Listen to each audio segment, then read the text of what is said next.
Aujourd'hui, nous allons parler de la façon de réagir à des problèmes, à des difficultés.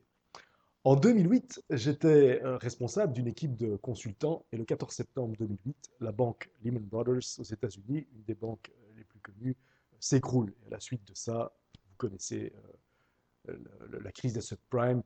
Je dirais que tout le monde financier s'écroule. Et donc, pour une équipe de consultants spécialisés dans le monde bancaire, l'avenir n'est pas très rose.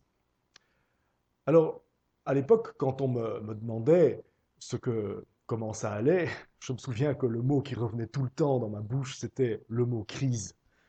C'est la crise, c'est encore la crise, c'est toujours la crise. Et c'est une crise qui a duré très longtemps. Donc ce mot, je l'ai vraiment utilisé très longtemps. Je dois dire que aujourd'hui, avec ce que j'ai vécu et découvert depuis lors, je pense que je vivrai ce moment de façon totalement différente. Et c'est de cela que je voudrais vous parler. Ma prise de conscience a commencé en 2009. En 2009, c'était, je pense, vers le mois d'octobre, donc à peu près un an après le début de la crise. Je vais déjeuner avec un certain Pierre, qui était aussi patron d'une boîte qu'il avait lancée dans un secteur qui, normalement, aurait dû être fortement touché par la crise. Et Pierre me demande ben, comment ça va. Et puis je lui sors ma chanson avec le refrain, c'est la crise, c'est encore la crise, c'est toujours la crise. Et donc, voilà. Et puis Pierre à ça me dit, écoute, pour nous entrepreneurs, toute crise est une aubaine. Bon, ce refrain-là, je l'avais déjà entendu aussi, mais peut-être pas tout à fait intégré. Il me dit, oui, toute crise est une aubaine parce que nous, entrepreneurs, nous sommes là pour résoudre les problèmes des autres. Et donc, en temps de crise, il y a plein de problèmes, et donc il y a beaucoup de travail pour nous. Le tout, me dit-il, c'est de se poser les bonnes questions. Alors, ce n'est pas tellement la première partie de son explication qui me touchait, mais c'est les bonnes questions. Qu'est-ce que c'est que ces bonnes questions? Je rentre chez moi, au bureau, et avec un gros point d'interrogation dans la tête, qu'est-ce que je pouvais faire différemment pour justement aborder cette crise et surtout en sortir avec mes équipes? En fait, ce qu'il y a, c'est qu'un problème, c'est une question qui n'a pas été posée. Un problème, c'est une question qui n'a pas été posée, parce que quand la question n'a pas été posée, il n'y a pas de réponse. Et tant qu'il n'y a pas de réponse, il reste le problème. Tant qu'on n'a pas transformé le problème en question, je reste avec mon problème en main. Et je vais le cajoler, le serrer contre moi. Je vais le gonfler pour en faire une montagne. Je vais peut-être même dormir avec, ou, comme il va probablement m'empêcher de dormir, passer avec lui de longues nuits.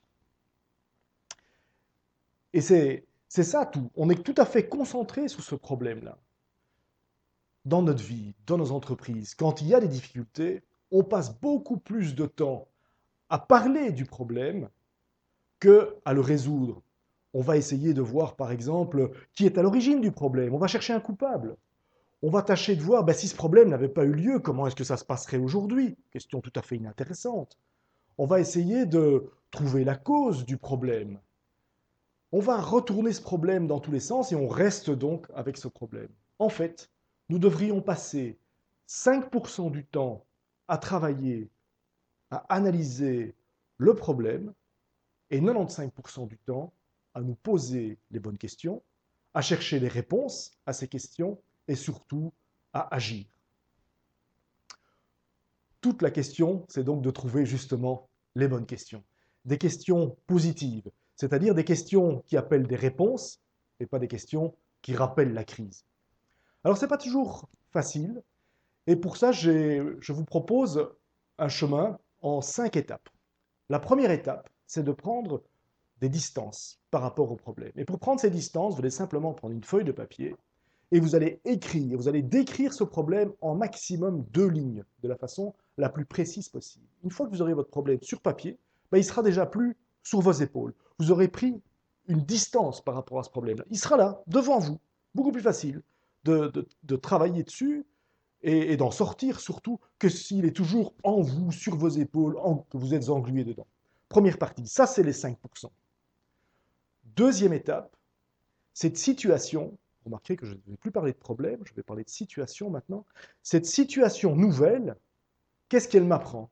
Toute situation nouvelle a quelque chose à m'apprendre. Et plus la crise est forte, je vous ai parlé de la crise de 2008, la crise financière. La précédente crise de cette ampleur-là, elle était dans les années 30.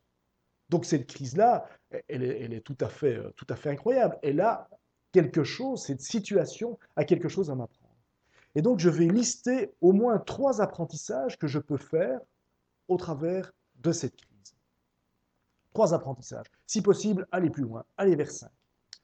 Je ne passe pas à l'étape suivante tant que je n'ai pas mes 3, 5 ou plus d'apprentissages. Troisième étape. Qu'est-ce que cette situation a d'unique? Qu'est-ce qu'elle a de grand? Qu'est-ce qu'elle a d'extraordinaire? La question peut paraître tout à fait paradoxale alors que vous êtes englué quelque part dans un merdier, mais non, vous en êtes déjà sorti parce que vous avez déjà compris que cette situation vous apprend des choses. Et maintenant, vous allez voir qu'est-ce que cette situation a d'unique, qu'est-ce que cette situation a d'extraordinaire. Et vous allez pouvoir en sortir, évidemment, des opportunités, c'est vers ça qu'on va.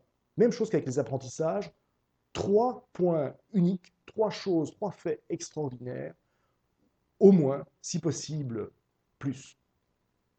Quatrième étape, qu'est-ce que je peux faire à cette situation pour qu'elle soit parfaite?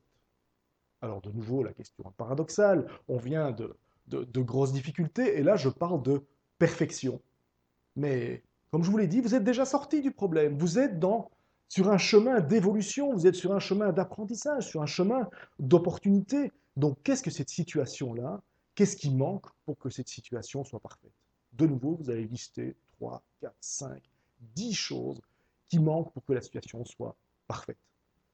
La cinquième étape, vous aurez compris, c'est les questions. Mais quand vous avez passé les étapes 2, 3 et 4, les questions, elles vont tomber de l'arbre comme un fruit mûr et vous allez voir que trouver les réponses, là, ce sera extrêmement enthousiasmant. Vous serez dans une énergie de bâtir quelque chose de nouveau et ce que vous appeliez au début une crise ou des problèmes, c'est vraiment quelque chose qui va faire avancer vos équipes, vos vies, votre entreprise. Donc, rappelez-vous, les questions suscitent des réponses, les problèmes pas. Que votre vie soit belle.